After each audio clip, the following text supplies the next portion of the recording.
sit down as we prepare for this new series titled Say What?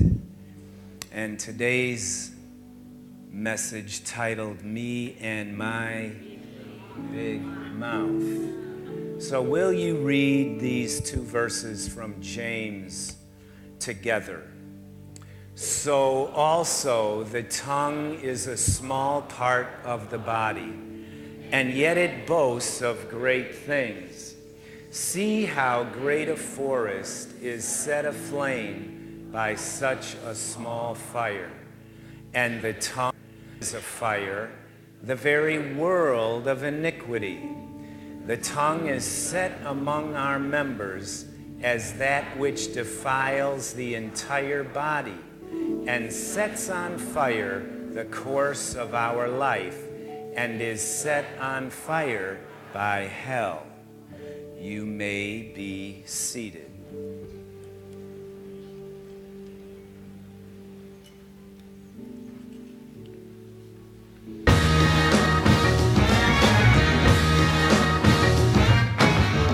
Did you send that picture to that college student in Washington State? I did not. We don't know exactly what happened here. It was a prank. Read my lips. No new taxes. I'm going to say this again. I did not have sexual relations with that woman. So if you like your plan, you can keep your plan. But we have to pass the bill so that you can find out what is in it. I'm innocent. I've said repeatedly, I've quoted the Bible, the truth will set me free. There's an old saying in Tennessee, I know it's in Texas, probably in Tennessee, that says, fool me once, shame on you. If fool me, we can't get fooled again.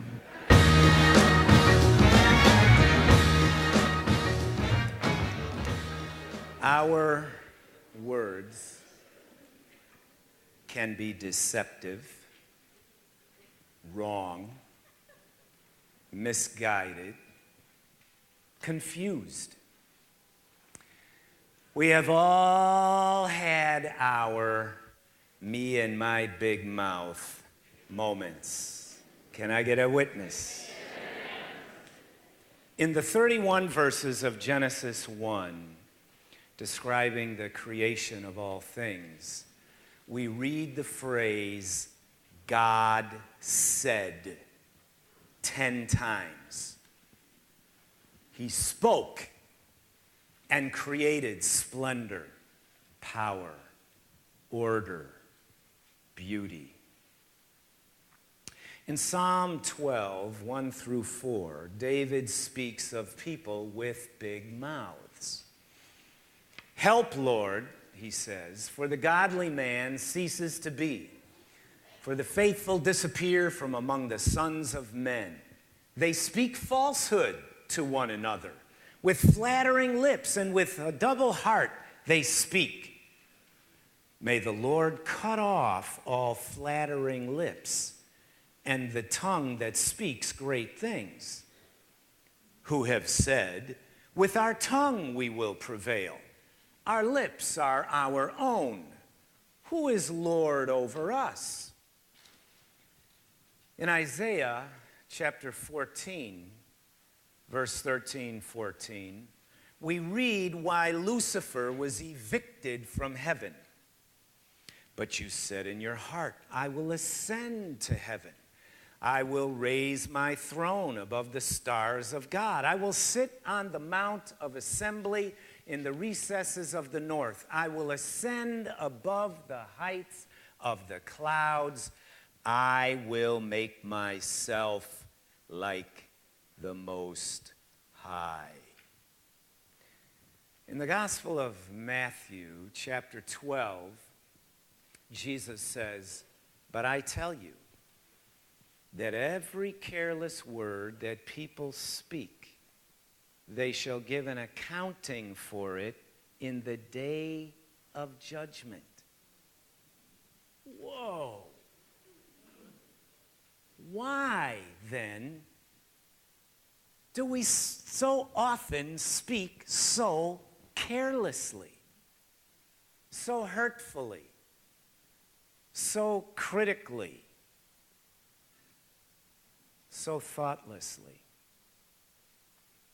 We may cover or rationalize our speech by saying things like, I just tell it like it is. Do you have one of those friends? You have a friend like that? I just tell it like it is. Or, I'm just being honest. I'm just keeping it real. It was a slip of the tongue. We have all kinds of sayings at our disposal. The fact of the matter is, our words reveal our hearts. Our words express beliefs, thoughts, ideas, emotions. Our words can make people laugh, cry, be bold, be afraid.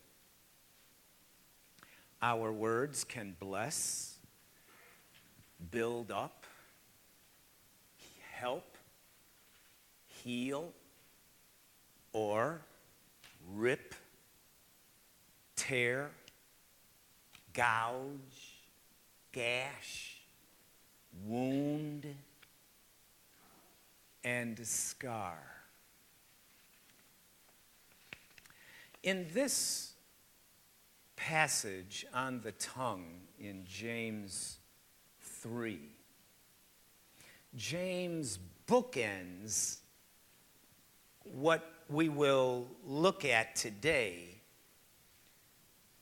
talking about maturity in verse 2, and then wisdom in verse 17 and 18.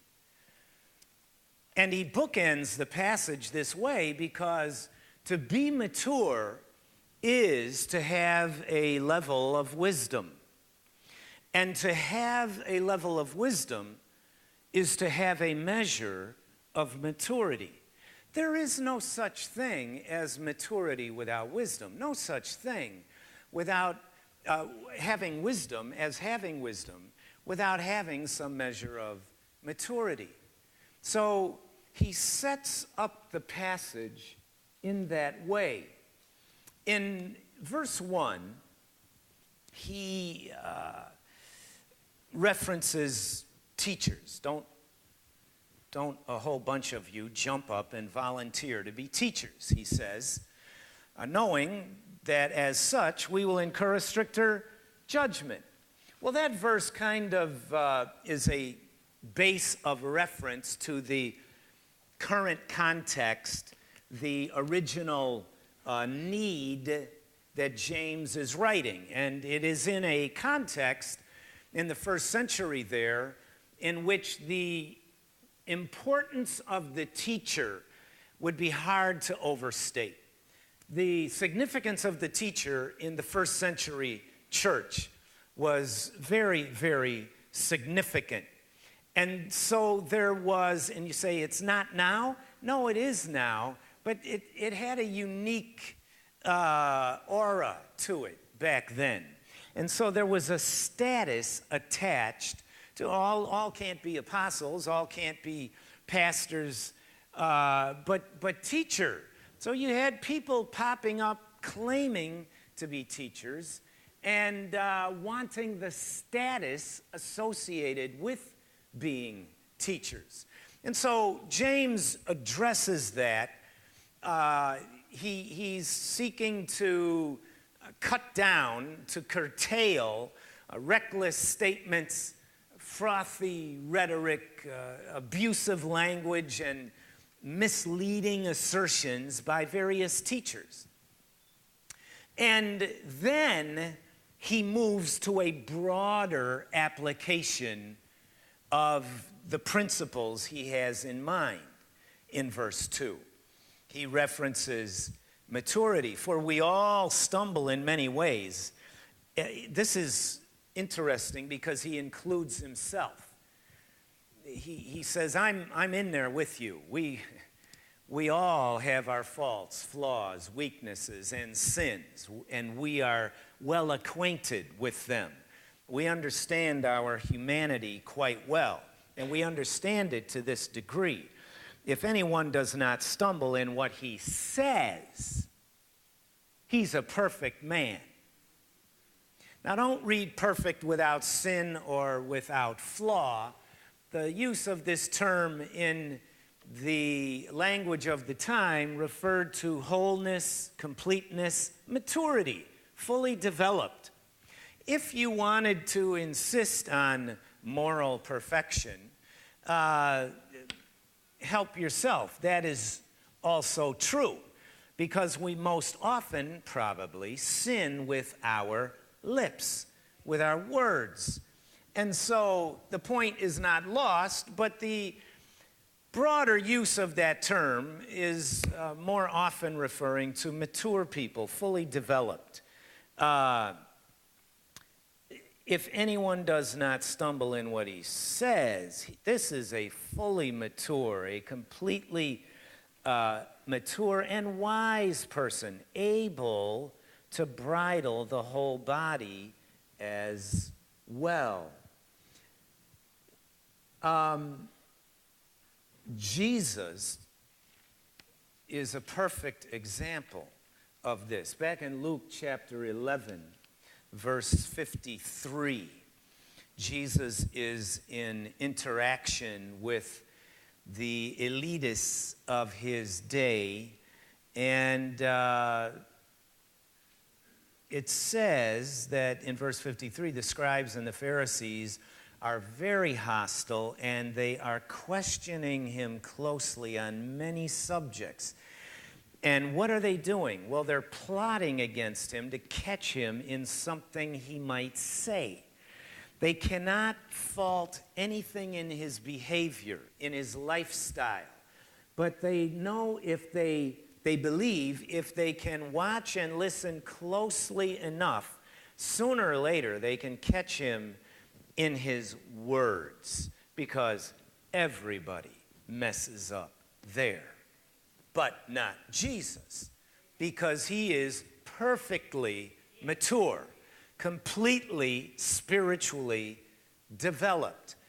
And Jesus then is the model of maturity. He is the one we look to.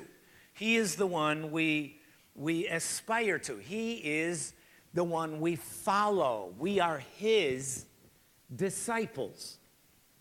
So James references the perfect man, the fully developed man, and he describes this person as one being able to bridle the whole body as well, knowing that the tongue is our downfall. That's where we struggle. That's where we mess up so readily. I know this has never happened to you, but I've come away from some situations, and give me 5 minutes, 10 minutes, or a day or two, and I'm just kind of replaying a conversation in my head, and I'm thinking all of a sudden, at a little distance, I'm thinking, I said what? Did I really say that? And of course, usually, I did. And so did you. Amen. The tongue, me, in my big mouth. So James, in verse 3, introduces us to a couple pictures that help us. And he says, talks about the bit in the horse's mouth. How many horse people do we have? What do you call you horse people? Horsemen, not horse persons. Horse. How many of you love to ride horses? All right, we got a bunch of, and they all seem to be on the west side of the auditorium. Do any of you have horses? Does anybody own a horse? See, there's the proof. You are all city slickers right there. Nobody owns a horse. Well, we don't even have to know much about horses to know that it's the bit in the horse's mouth by which the rider controls the whole horse. It's that little piece of metal in the horse. I tried this with my kids, you know, and with that little bit, the whole huge, otherwise uncontrollable animal is under control. That is, assuming the person holding the reins knows what they're doing. Hello, have you ever been on one of those rides? Ha! I have. And they said, hold this. Okay. And off we go. I didn't know what to do with them, mind you. So, small control device controls this large, otherwise uncontrollable animal. Same idea, different picture in verse 4. Look at the ships, he says. Though they are great and driven by strong winds. And the ships of the day, don't think Queen Mary here. How many of you have been on a cruise lately? A cruise. Oh, not too many people are admitting here. If you've been on a cruise ship, I know there are smaller cruise ships, but most of the cruise ships now, they're building them larger and larger, and they're pretty amazing. Don't think that size, same principle holds, but the ships of the day, the ship Paul was on that shipwrecked had 270, 2 or 3 people on it, and that was with cargo. That's pretty good size. Pretty good size. And he's putting this picture in the minds of his readers and saying that great ship, and not just the size of the ship, but the elements at work on the ship, the winds, the waves, the tides, the currents, all of that at play, and yet, generally speaking, the rudder, by means of the rudder, the pilot is able to get the ship where he wants it to go. So you've got the horses and the ships talking about control here. He's introduced this idea of control, that we know how difficult it is to control our tongues. And get the contrast here. You have this whole body, and you've got the whole person. You have the mind, you have the heart, you have the will, you have the spirit, you have the body, you have your education, you have your know better, you have your all that at play, and yet all of that fails us again and again. Our tongue seems to have a mind of its own. Say, that's it, it's got a mind. If I knew there was a reason. Well, Paul flips, and he gives us the picture of something small that controls something larger, which ought to, right there, give you a hint on where he's going. Because this, though we're starting at this place, control is a problem. Though we're starting with the negative, this is not going to be just about how to stop saying stupid things, how to stop looking like a dummy at work, how to stop hurting the people. We're not going to reside in the negative side of this. We acknowledge the negative. We have to face the reality there. But where we are going is to the power of these two pictures here.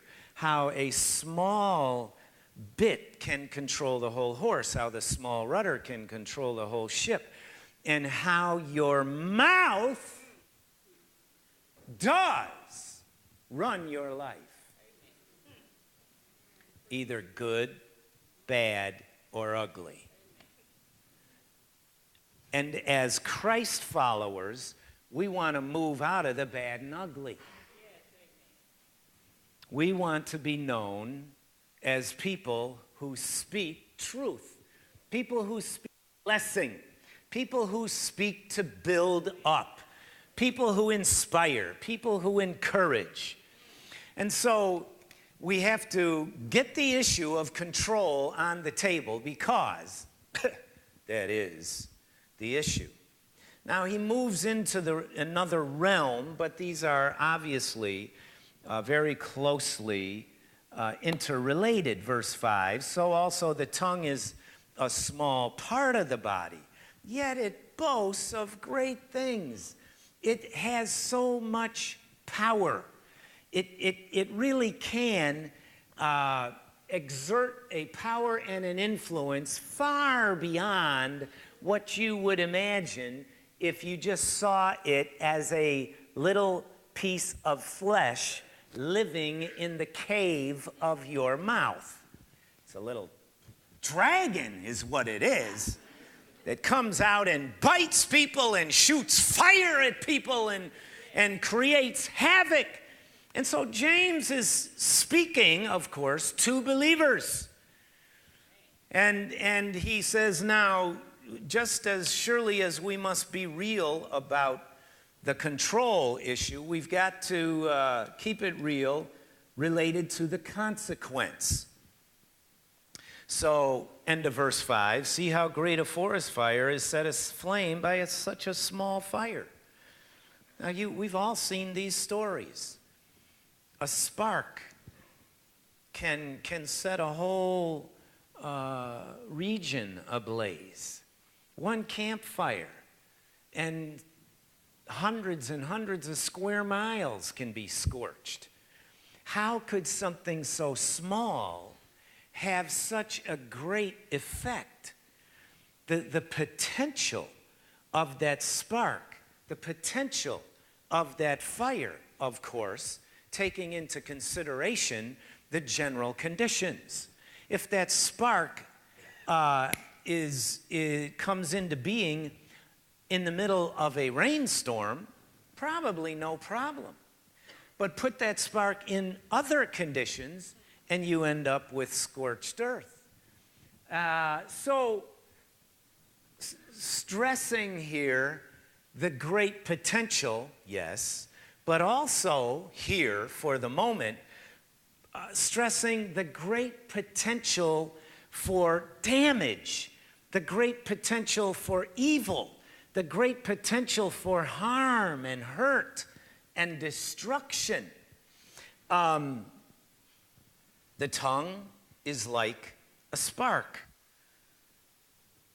Verse 6, the tongue is a fire. And turns out it can be a whole world of iniquity. It's said in our members, but as one member, it can defile, corrupt, destroy our entire body. But more than that, our entire life.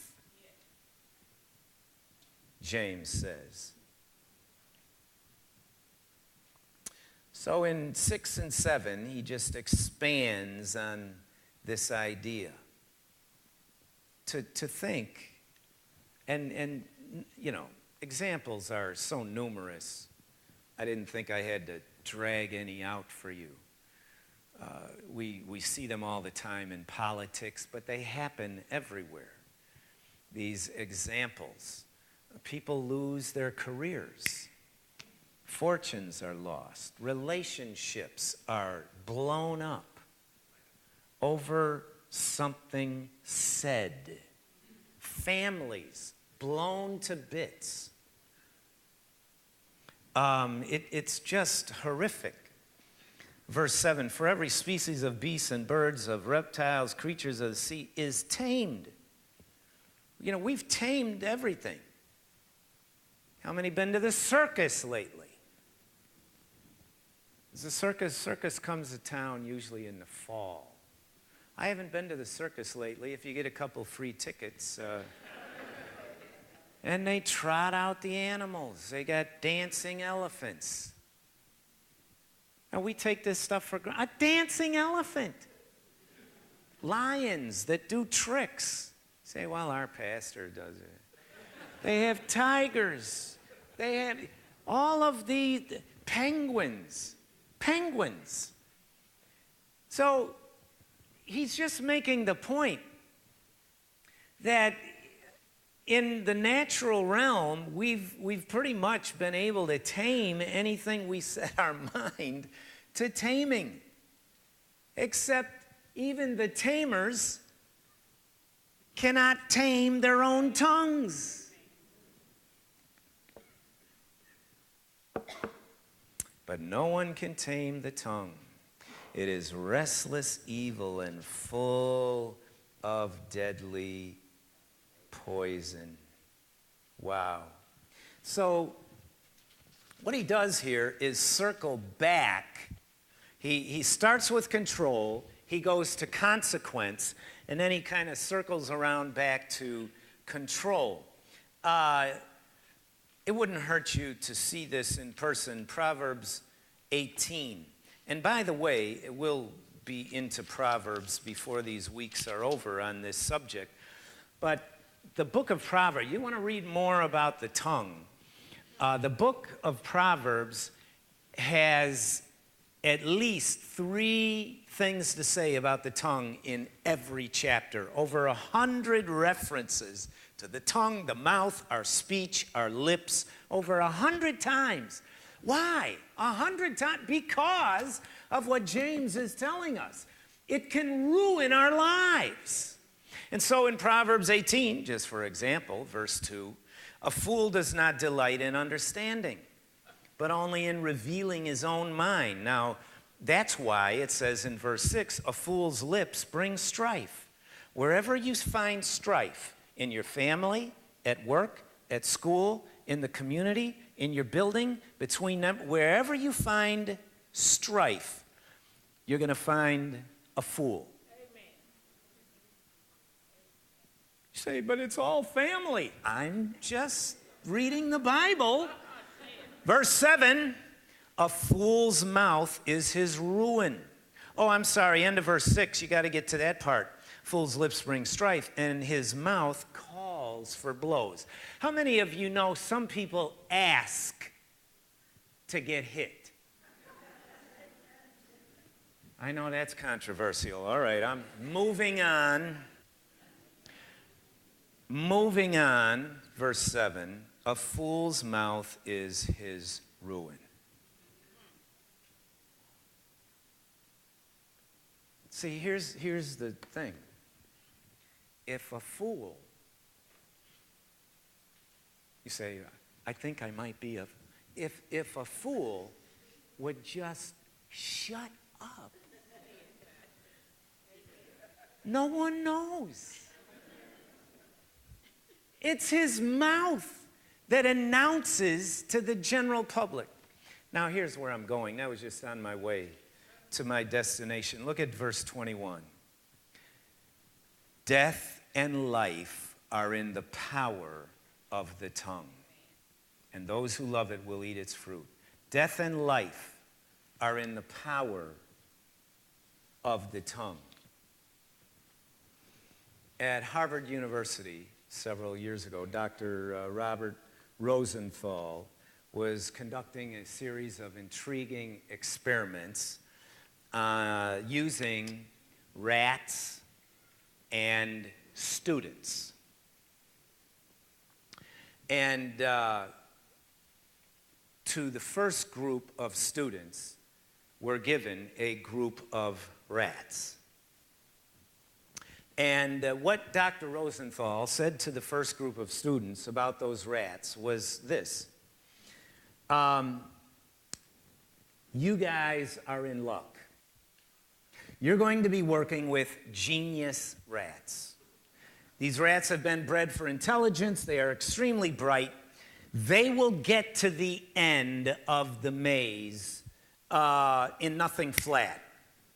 And because they'll get to the end of the maze so fast, get a whole bunch of cheese, because they're going to get there and they're going to eat a whole bunch of cheese. To the second group of students, he said, all right, you guys have been given average rats. They're not too bright, but they're not too dumb. They're just average rats. And they will eventually get to the end of the maze. Don't expect too much, but they'll eventually get there. And just watch for average performance. To the third group of students, he said, now you've been assigned the idiot rats. These rats are so dumb, they've been genetically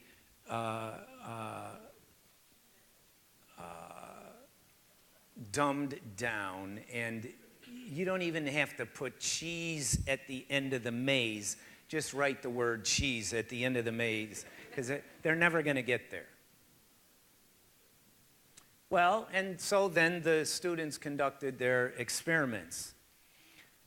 Perhaps, not surprisingly, the students with the genius rats watched their rats perform like geniuses.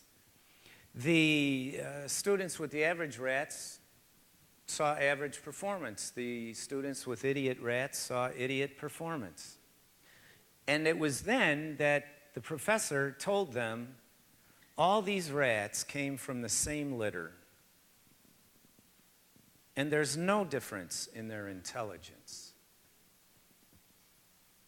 The only difference was what we told you about them. This was all very, scientifically set up, constructed, recorded. This was not an 8th grade science project. The only difference was what we told you about them.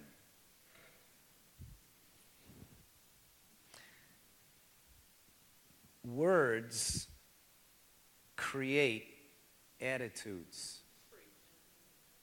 Words create expectations or remove them. Words create things. And so the students behaved a certain way out of a specific attitude created by certain words. Speech, language, attitude, this plays out many different ways. Behavior.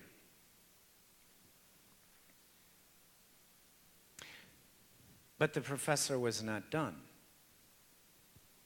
Then they conducted a similar experiment using students and their teachers.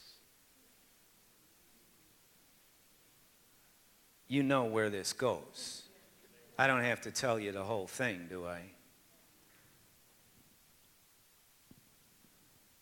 First teacher, these kids are exceptionally bright. You wouldn't believe their test scores. They're just off the charts. Expect and then expect some more. And when they tell you, oh, we can't do that, they're just being lazy. Listen, they can do this. They're just way up here. Second teacher, average student, don't expect much, whatever. Third teacher, these kids have problems, testing very, very low, various issues, don't expect much. The performance matched in each case.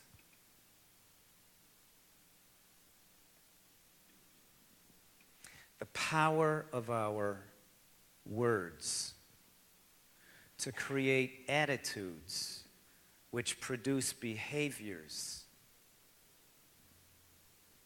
And part of that behavior is more language.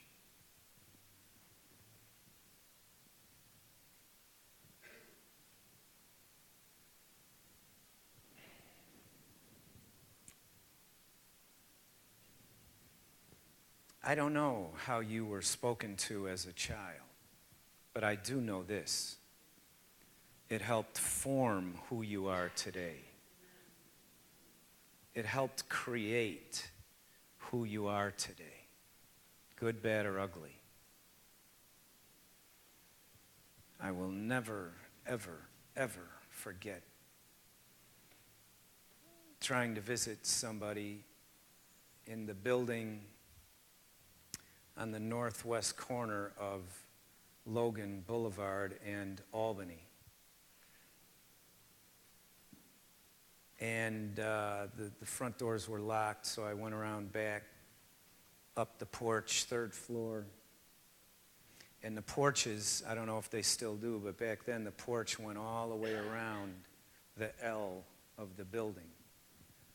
And each floor, each back porch was a big L. So you came out of your back door and your porch was everybody else's porch. And I was coming up the stairs and I heard some guy just hollering and abusing somebody. And just the profanity and degradation and names and and I came up to the deck where this guy was in time to see a young girl, 12 or 13 years old, walking away crying. And he was just following her with this tsunami of ugliness. I didn't grow up with that. I never heard adults talk to kids like that. I was just heartbroken.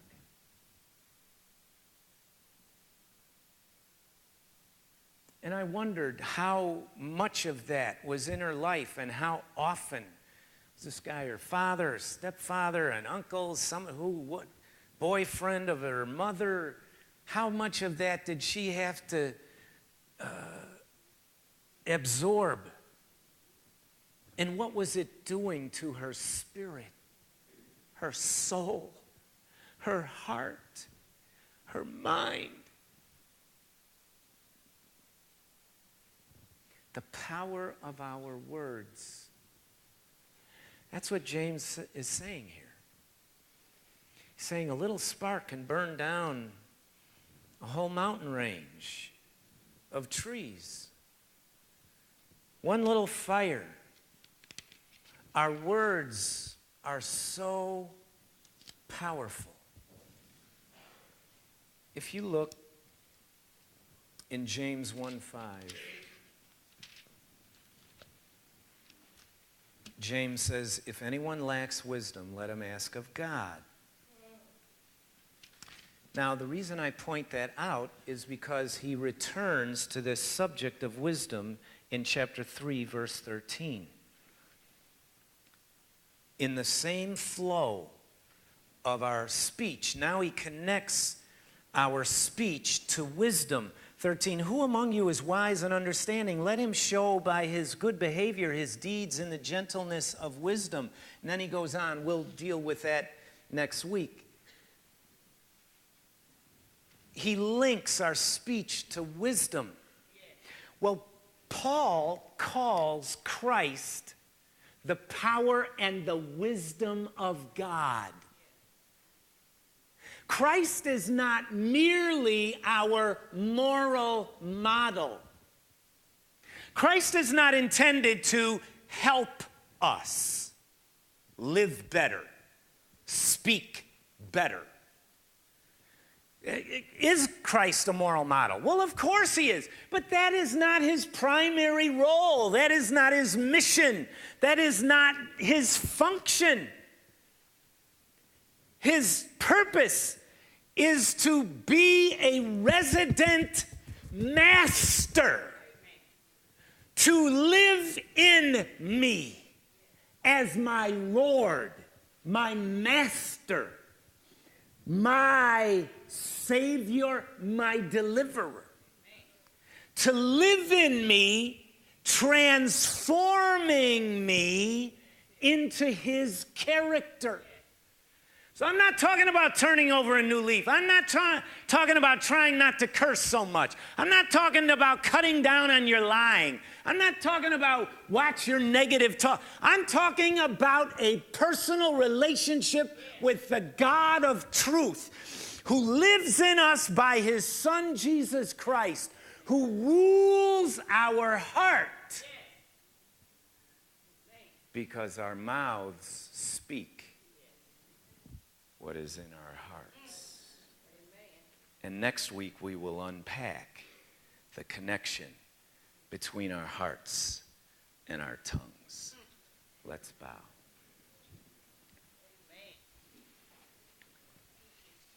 Heavenly Father, we contemplate this great potential for good and evil. We contemplate what has been said to us. We think about what we have said to others.